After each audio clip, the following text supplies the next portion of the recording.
enlighten us, some people entertain us, some people save our lives. Your host for this evening, Joe Kiani. Thank you. Well, I've been wanting to do this for at least 20, 30 years because despite my appreciation for the arts, and I'm a movie buff, my team will tell you I quote every movie I've ever seen, and they come in very handy. And of course, the entertainers, they do inspire us. Their movies sometimes move us to do some things real that even they can benefit from. And last night, as you know, there was the Golden Globe Awards, and a lot of beautiful and famous people who have huge staffs and make a lot of money were recognized for what they were being recognized when we went to see their movies already. And one of our dear friends, Mark Casson, who presented in front of you yesterday, he was so enthralled by what we were doing. In fact, he stayed, and I think he missed the Golden Globe Awards just to be here with us. And it was really fun, Mark, to hear your talk, and it was inspiring. But this is about the real awards. This is about the clinicians who give up so much of their lives to love the patients that they're near, to save the lives of people that they touch. And it's about time we honor those people so that hopefully, our children's heroes will be these types of people, the nurses, the doctors, the people that are out there saving people's lives. And they should become the heroes, and our celebrities should be our celebrities. And I got to tell you, as Mark said yesterday, it's a lot easier to play these people than it is to be these people. And I'm so honored tonight that we get to recognize two of those people. But first, we're going to watch a video, and then I'm going to ask Mary Beth, who's helped put this Real Awards program and Save the Children together, to come and say a few words before we announce who the Real Awards winner are, at least two of them. So please, the video, please.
Mary Beth Powers, please. Thank you. Thank you, Mary Beth.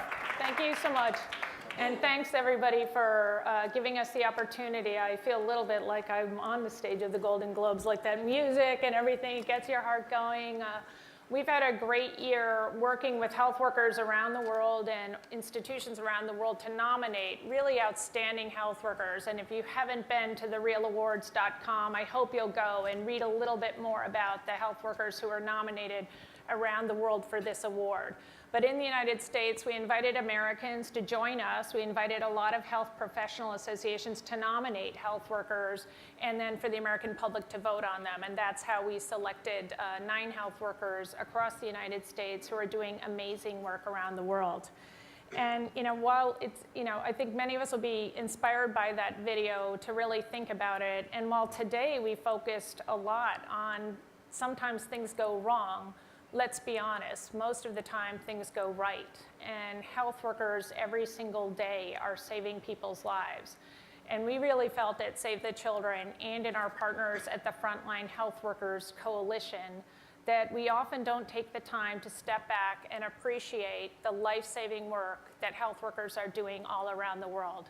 So as this video reminds us, especially in the United States, we tend to pay a lot of attention to celebrities. We tend to honor athletes. We tend to look at other kinds of people who make a big difference, and we forget these people who are making a huge difference around the world every single day. So in partnership with the Frontline Health Workers Coalition and our sponsors, the Maximo Foundation for Ethics, Innovation, and Competition in Healthcare, the Merck Foundation, and the Medtronic Foundation, we created the Real Awards. By some estimates, the world is short 5 million health workers. That causes overwork. It causes many health workers who exist to feel overburdened and underappreciated.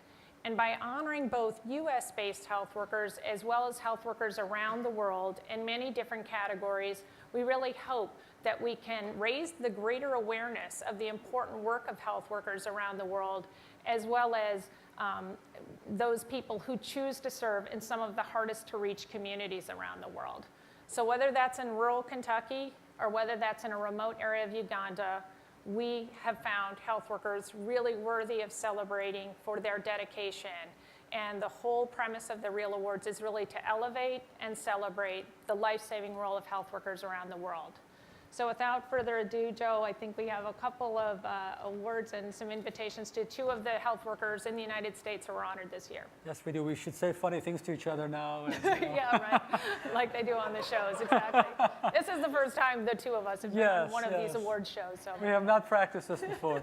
All right, well, I'm very happy to tell you that the 2 people that we're going to recognize here today, the 2 very giving clinicians, both are nurses, and both are from our country, but one of them is doing a lot for another country.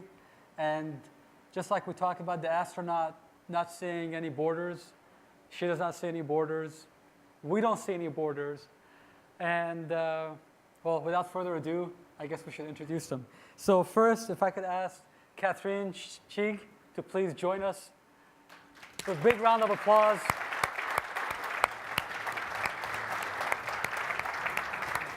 Thank you. Congratulations. Thank you. You must be a saint. Thank you. Thank you. Now, Kathryn and the next person are going to be recognized in the big ball at Washington, D.C. What's the date? Hopefully April 11th. We're actually trying to work with colleagues in WHO to create something called World Health Worker Day, where we'll celebrate health workers around the world. So. Well, Kathryn, do you want to say a few words before we ask your partner in crime to join us? Thank you. Thank you. It's a real honor to receive this award, but first I'd like to thank the Real Awards sponsors and the partners, and that includes Joe here and everybody who made it possible. I experienced in my Peace Corps service in Honduras as a nurse 31 babies in my last month of service in 1981 that I carried to the morgue. And that impacted me so much that I came home and tried to forget. And even having a supportive faith-based family and community, I couldn't forget. Even going into critical care, it was just impossible to forget those deaths. And so with that, I was driven to create something that would provide our counterparts, our people in those areas that have nothing, to give them the tools, the education, and the counterparting with other professionals in the United States to help them in the front lines of the impossible task of saving lives with nothing. And to this day, we're providing over 250,000 services. And so I want to thank the Real Awards for allowing us to honor not only me, but all those people in the front lines. So I accept this award in the name of all those people that I know even tonight are holding babies in their arms that are dying because we didn't get the technology down and the technology's not there. So on behalf of them, I thank the Real Awards that we're able to talk about this and to bring this also to the attention, because all of you have the capacity to get one piece of equipment into these areas that desperately need it. So thank you. Thank you so much. Thank you very much. Thank you.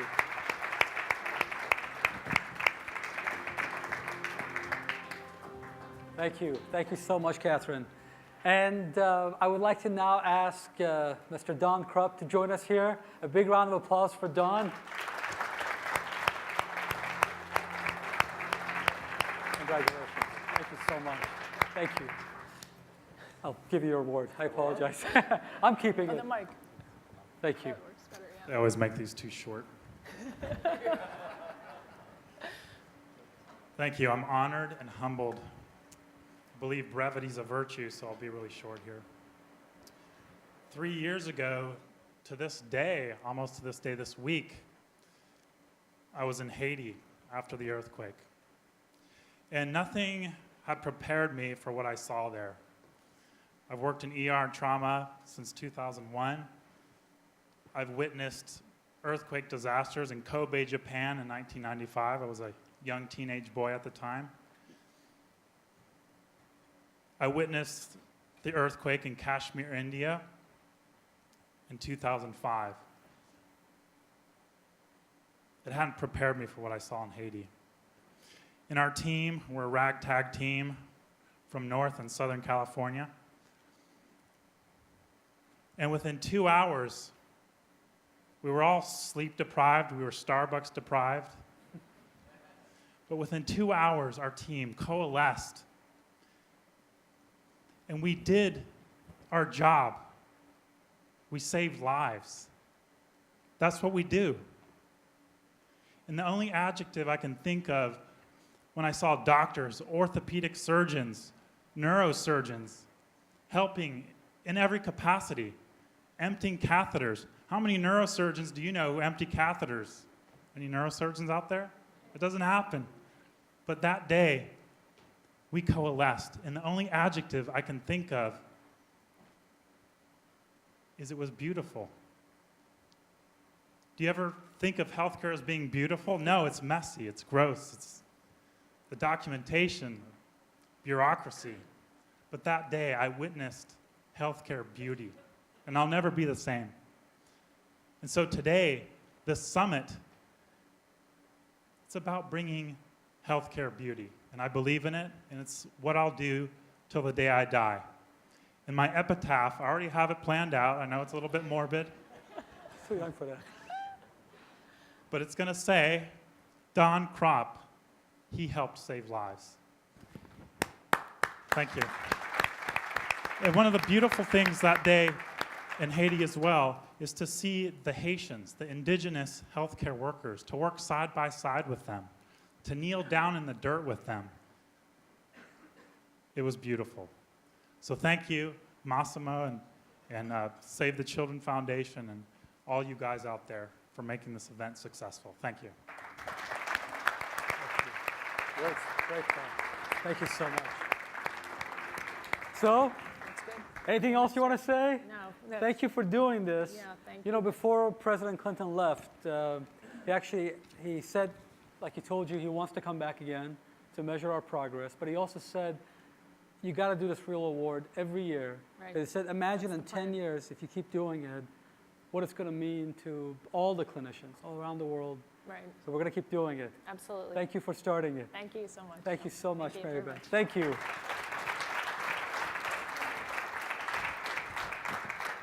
Now, before I leave, I know you guys are all waiting for Ryan Bigham, and I'm not Ryan Bigham.